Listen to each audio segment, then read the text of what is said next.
À la une, sur la devanture des kiosques, des dizaines de titres. Une apparente abondance dans un climat de peur pour de nombreux journalistes camerounais.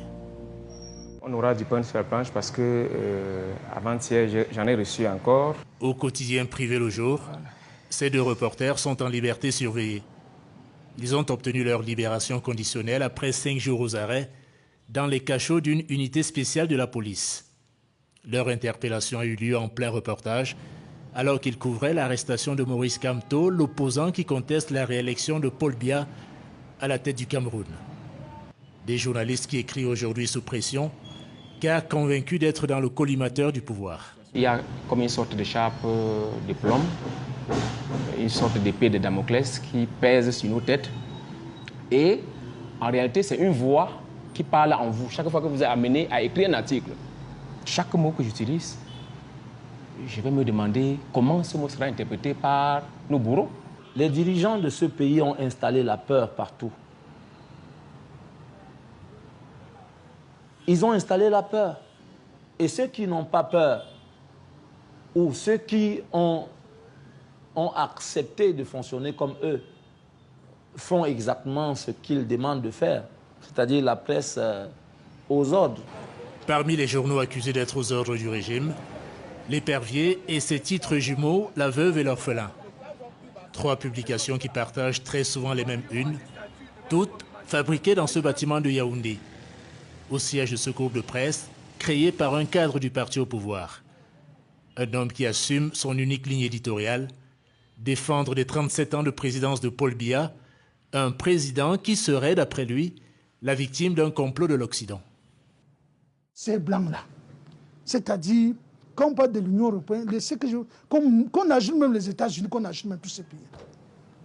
Actuellement, le problème majeur, c'est le départ de Paul Biya du pouvoir. Pour eux, et Paul Biya a déjà mis du temps, il faut qu'il parte. Est-ce que c'est comme ça que ça devrait se passer?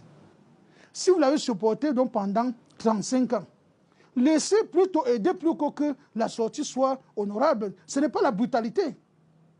Voilà le problème. Nous ne pouvons pas nous associer à ça. Nous allons défendre énergiquement, nuit et jour, ce genre de position. Ça, il faut qu'on soit clair. À vous l'antenne, à vous l'antenne.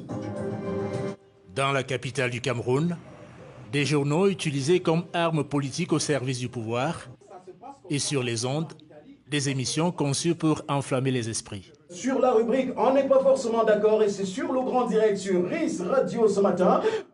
Cet animateur radio n'a pas hésité à soutenir à l'antenne la répression des marches pacifiques organisées par l'opposition en janvier dernier. Des marches interdites par le régime lors desquelles la police a fait usage d'armes à feu contre les manifestants. Une violence légitime, à en croire le présentateur de l'émission, qui tient des propos controversés quant à la mort éventuelle de manifestants dans la rue. Descendre dans la rue pour ce peuple que je considère comme immature est synonyme de la casse. Si des gens descendent dans la rue pour la casse et qu'ils prennent 2 balles entre les yeux, je n'en ai rien à cirer. Je suis froid comme un serpent là-dessus. Certains patrons qui contrastent avec les... À quelques kilomètres, le plateau d'un programme télévisé populaire. Une émission de débat sur la chaîne de télévision privée Vision 4. Son présentateur vedette, Ernest Obama, a été suspendu il y a quelques mois suite à la diffusion de propos incitant à la haine tribale. Une sanction prononcée par le régulateur de l'audiovisuel après plusieurs plaintes contre ce média fondé par cet homme d'affaires, lui aussi réputé proche du pouvoir. Monsieur le ministre, je suis à vous dans moins d'1 heure. Accusé de détourner le principe de la liberté de la presse, d'utiliser ce concept pour attaquer les opposants au régime et d'alimenter les tensions ethniques par des discours incendiaires, ce patron de presse affirme désormais avoir lancé une traque contre les propos haineux sur son antenne. Si on commence à Vision 4 à distiller la haine, mais le jour que ça s'embrase, je ne suis pas sûr que nos investissements seront protégés. J'ai d'ailleurs eu à faire une circulaire il y a 2 ou 3 jours pour rappeler aux journalistes, éventuellement aux intervenants, les gens qui viennent aux émissions, que certes la liberté d'expression est là, mais la liberté d'expression, si justifiée soit-elle, ne doit jamais porter atteinte ni à la dignité d'un citoyen, ni troubler l'ordre public. Le Cameroun est passé de la 129e à la 131e place au classement mondial établi par Reporters sans frontières. En recul, il fait désormais partie des 15 pays africains jugés les plus répressifs en matière de liberté de la presse.